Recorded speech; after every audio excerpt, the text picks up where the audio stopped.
All right, Larry Krueger here from the Pig and a Pickle Krug Show with a little 49er update after the Niners get a win over the Seattle Seahawks. What a great win it was because the Seahawks rolled in. They were hungry.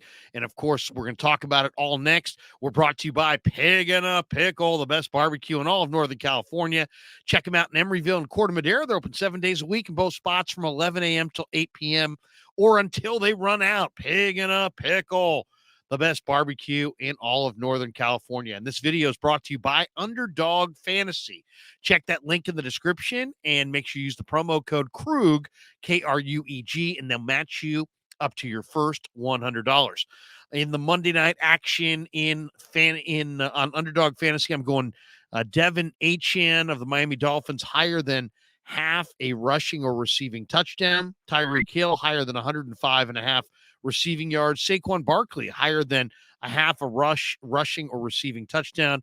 Raheem Mostert higher than 45.5 rushing yards. And Anders Carlson of the Green Bay Packers higher than 1.5 field goals made. Thanks to Underdog Fantasy for sponsoring this video. All right, let's talk Niners. Niners 28-16 winners over the Seattle Seahawks in Week 14. What a game it was. Seattle rolled in, very hungry, extra rest, needing a win badly, somewhat desperate, and the 49ers beat them anyway.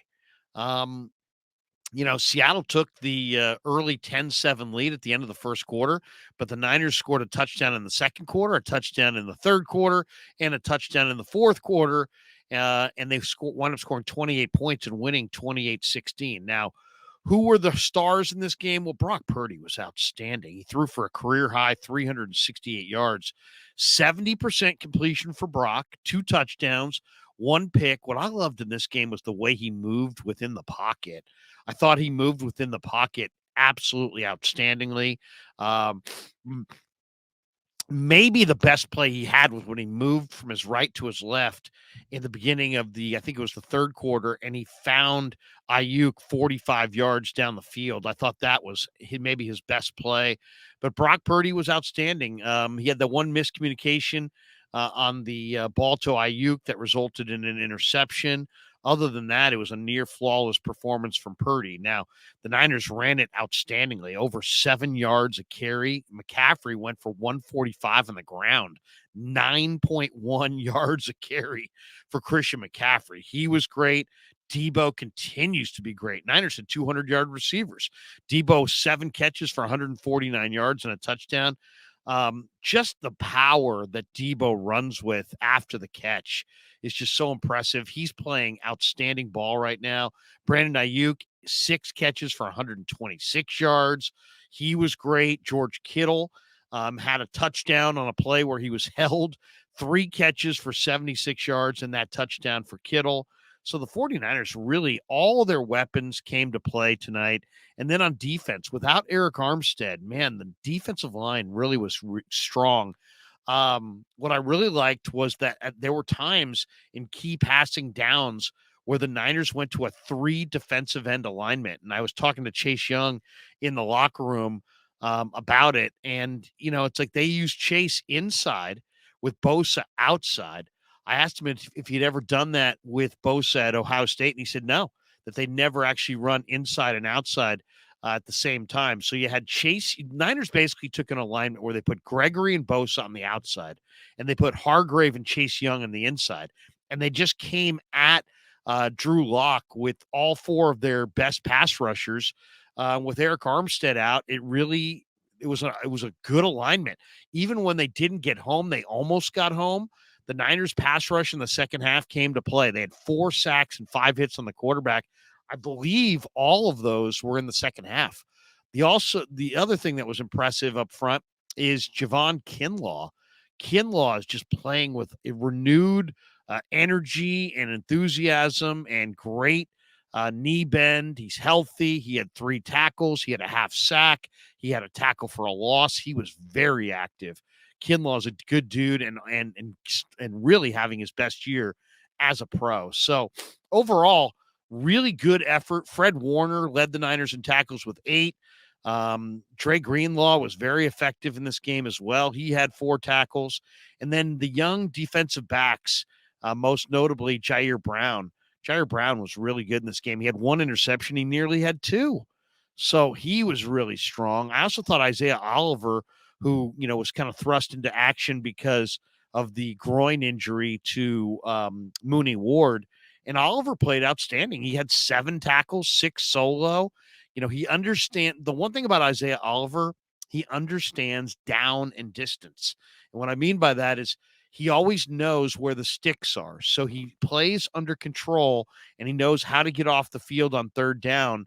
And he made a number of really good plays. And this is from a guy who has struggled at times this year. And Oliver, I thought in this game was really, really good. So overall, a nice collective effort by the 49ers start to finish.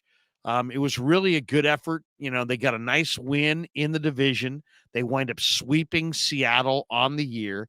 28-16 is the final. Huge gutsy win for the 49ers. They were down 10-7. They turned it over once in the first 30 minutes. But then, you know what? They responded in the second half. And they got a touchdown quickly in the second half. They went up 28-16 early in the fourth quarter, and then they held on for, it wasn't the most beautiful 12-point victory, but when you've got a Seattle team that is intent on getting a win and is more rested than you are, and their season's on the line, I thought overall, all things considered, it was great. Then, of course, we got the fight late. Fred Warner and DK Metcalf going at each other late. I thought that was kind of entertaining. And, overall, just a great day for all the Niner weapons, a great day for their defensive line, especially in the second half. Great day for some of their young DBs. The only downside is there were some injuries. Mooney Ward has a groin injury. Javon Hargrave pulled his hamstring. Oren Burks left with a knee injury. Dre Greenlaw, I had a chance to talk to Dre in the locker room afterwards. I said, man, what happened on the hip injury? And he's like, friendly fire, man. Fred Warner got him. And it's just the way it goes sometimes. They were all banged up during the game. Greenlaw did return. The other guys did not. So we'll have to see the status of Mooney and Hargrave and Burks going forward.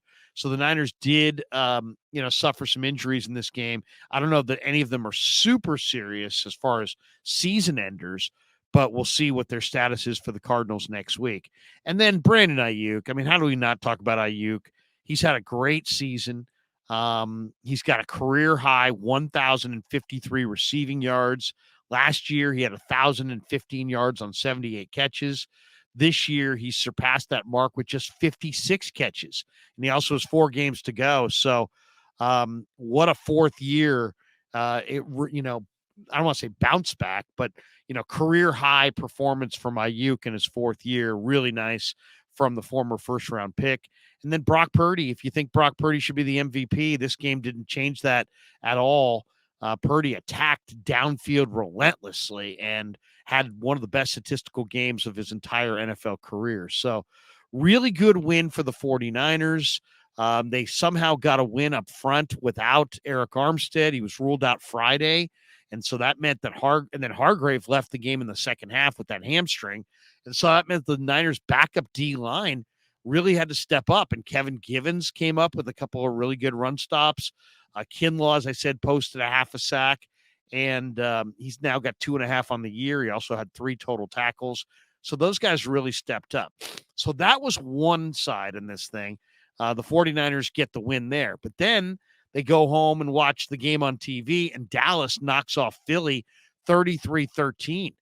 And, Dak Prescott threw for 271 yards and 2 touchdowns, and Dallas ran for 138 yards, led by Tony Pollard, Rico Dowdell. Jake Ferguson caught 5 balls for 72 yards.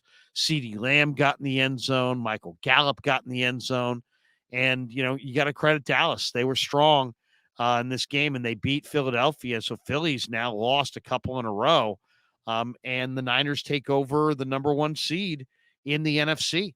If the Niners can somehow win out the rest of the year, which is a big if, but if they can, they're going to be the first round. They're going to get a first round bye, and the road to the Super Bowl is going to roll through Levi Stadium. So that's exciting. And then, of course, it wouldn't be a full day if we didn't have a transaction. Jason Verrett is back. That's right. He's a member of the 49ers. Matt Mayoko of NBC Sports Bay Area broke it first. The veteran cornerback has agreed to rejoin the Niners. He signs onto the team's practice squad. Niners had been talking about signing Verrett for some time. I thought maybe it didn't work out because of either a physical situation where he was limited or a contractual situation. We don't know why, negotiations went slow. But you know what? Verrett is a Niner once again, and he's well over a year removed from his Achilles injury that he suffered during a 49er practice in 2022.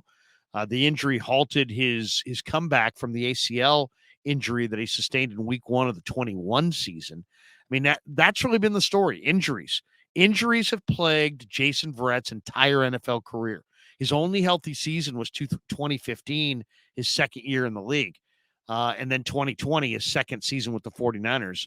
And Kyle Shanahan expressed confidence in Verrett's recent health reports, that he, saying that he was healthy in Houston, and that, if they can get a healthy Jason Verrett back, Verrett's not just a good cover guy. He's a locker room favorite. When he had his workout with the 49ers, there was like 7 different guys that went out to watch the workout. So, there's a lot of players that feel very strongly about Jason Verrett. And why do they feel so strongly? Because he's got Pro Bowl caliber feet. And he's got and you got to have great feet to be a great cover guy. This guy has battled back from injuries. Injuries have been the only thing that have really slowed Verrett down. Other than injuries, he's been an outstanding cover guy really his entire career. So you can never have enough corners, and the Niners have another one at least in-house on the practice squad in Jason Verrett, and we'll see exactly when Verrett's ready to go and ready to contribute. But it was good to see the 49ers add some quality pass coverage depth in Jason Verrett. All right, that does it. Thanks to Pig and a Pickle for being the title sponsor of the Krug Show. Thanks to Underdog Fantasy for sponsoring this video. And thanks to all of you guys for supporting the Krug Show on YouTube.